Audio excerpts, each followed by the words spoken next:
Okay, so I know what you're thinking. You're going to have to cut something off of that to-do list because you have more things to get done than hours in the day. But I'm going to give you 5 reasons why your budget shouldn't be one of them.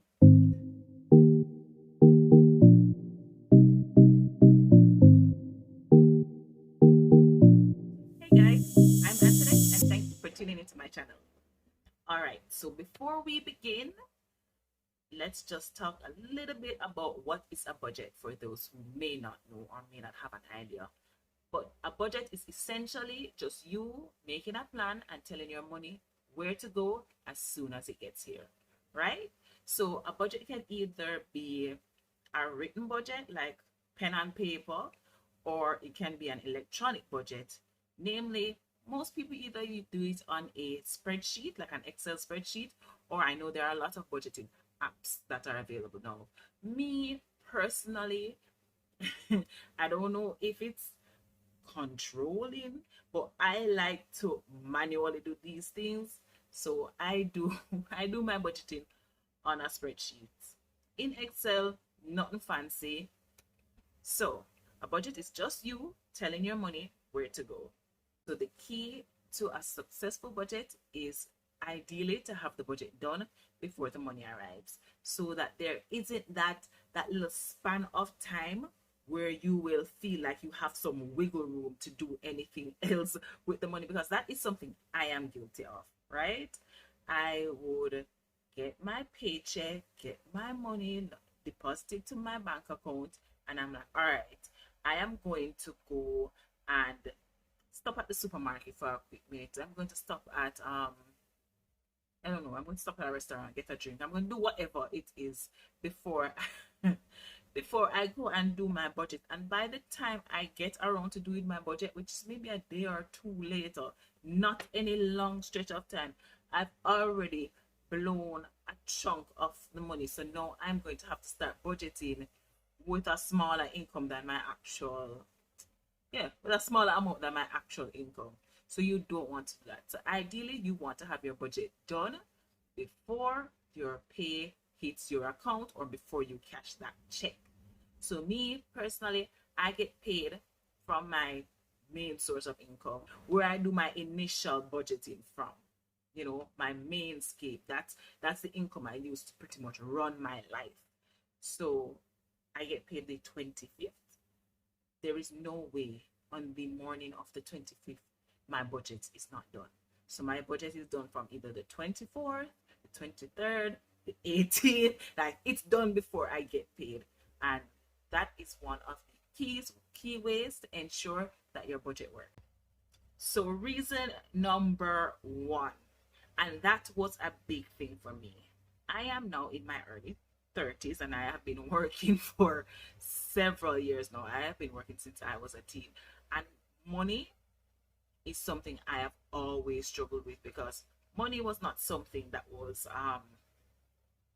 we didn't have it. There's no cute way to go around it. I'm not going to say like, oh, you know, we're middle class. No, we never have the money, right? It was not something that we had a lot of in my home, and financial skills was not something that was taught in my home. So going into the working force, I had no real understanding of money and how to make it work for me. So all you know, you get paid, you pay your bills, you buy some groceries, you live your life, and then 2 weeks or a week before payday, because we typically, I'm Jamaican, if you can't tell from the accent, I'm Jamaican, we live in Jamaica, and the usual pay cycle is usually a month. So you have a month of money to live off of. Usually by week two, two and a half, three, things start get tight. Like you start kind of feel the pinch, start looking, all right, when it's the 25th again, right? So that is the kind of cycle that I was living in at that time. So having a budget, I remember when I actually decided that no, I can't keep living like this. I'm going to do something about it. And I sat down and made myself a budget. And a budget is the best thing to see what your financial position is like. I know people be like, oh, you can do a statement of your affairs or whatever it is. No, just do a budget. Just do a budget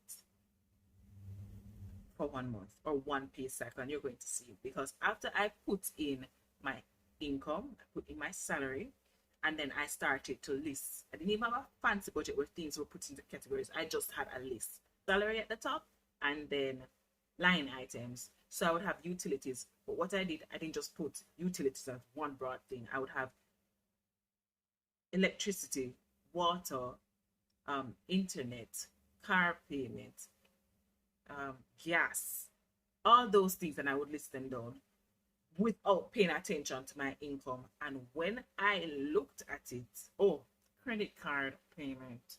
When I looked at it, I realized that I was in a negative, meaning that I was spending more money than I had. Now, how is that even possible? How can you spend more than you have? And that is one of the things that you can see from doing your budget, whether or not you are overspending. And how people overspend: loans, and namely credit cards. And that's something that I did. I struggled,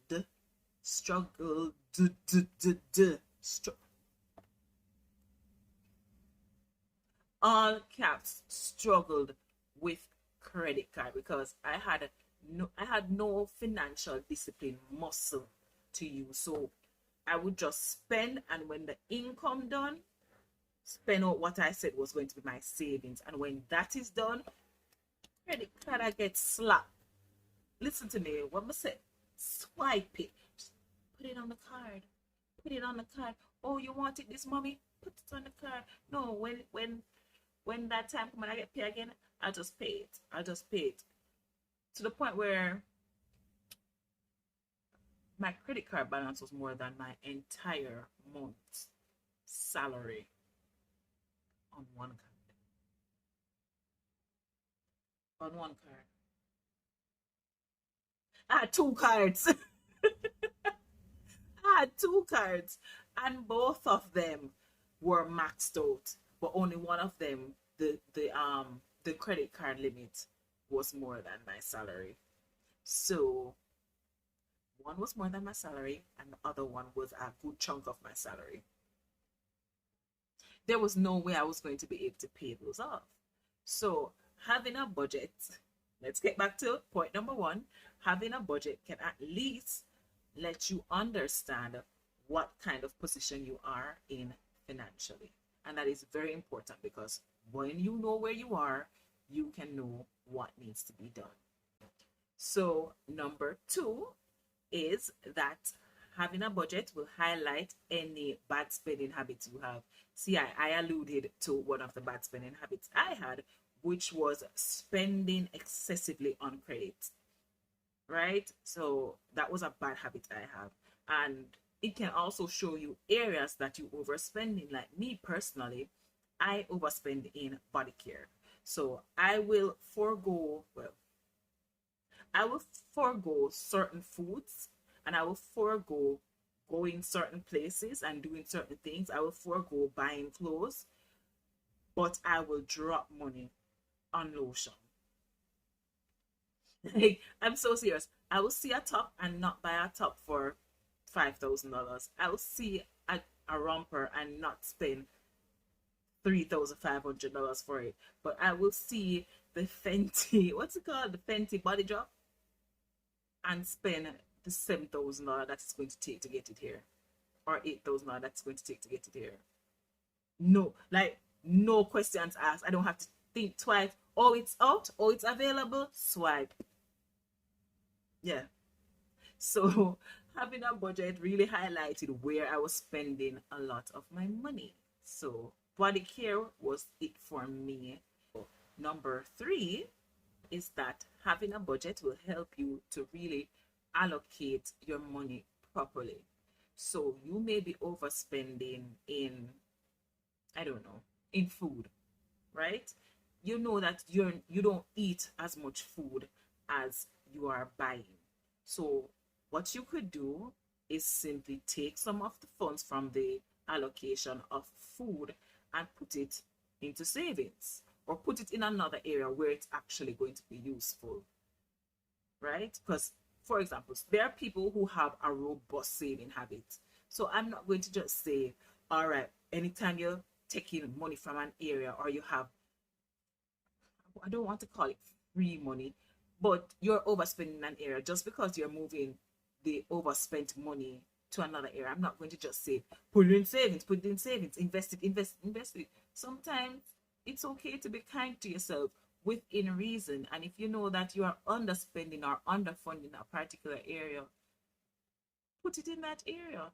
I know for me, I would over I would overfund my body care allocation, right? I would overspend in that area.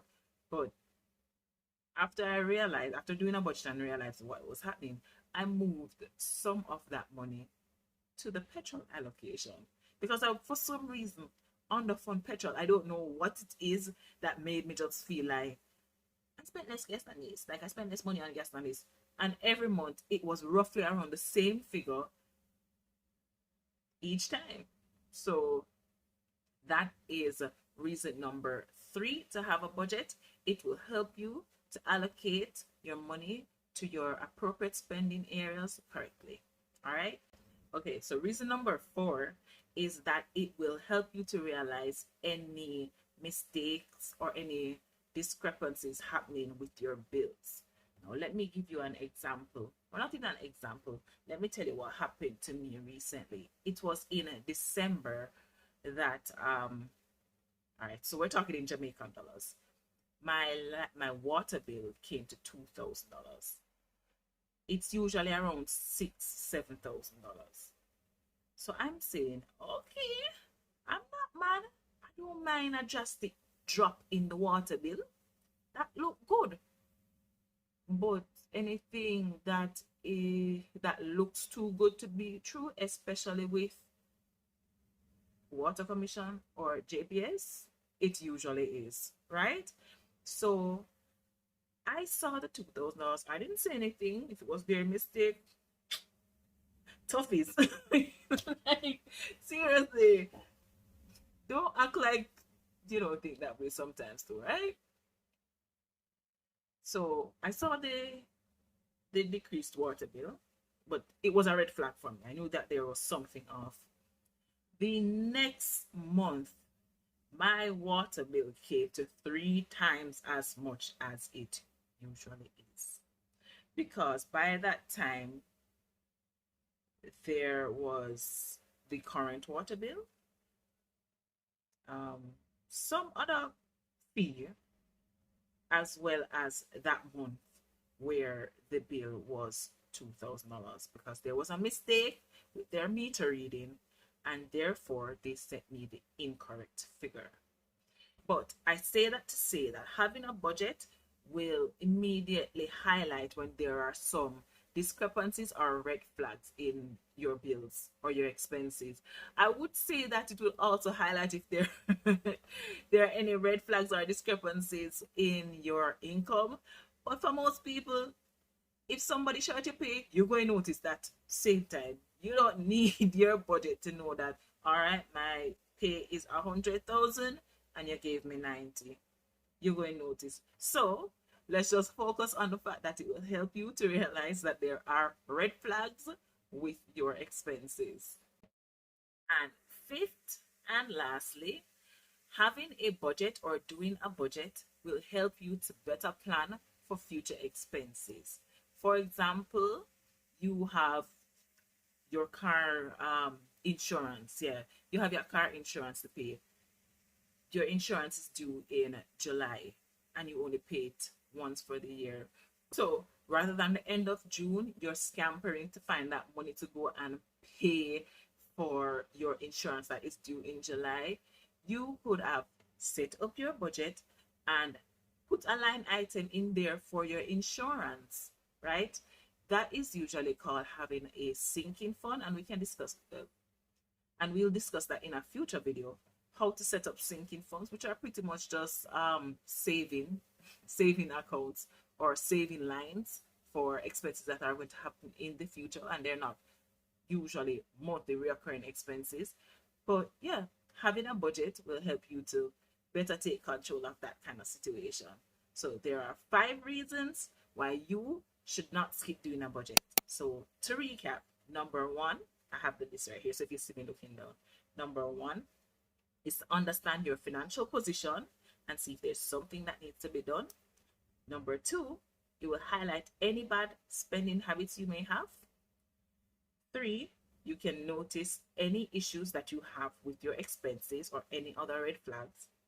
4, it will help you to reallocate your spending areas based on your needs.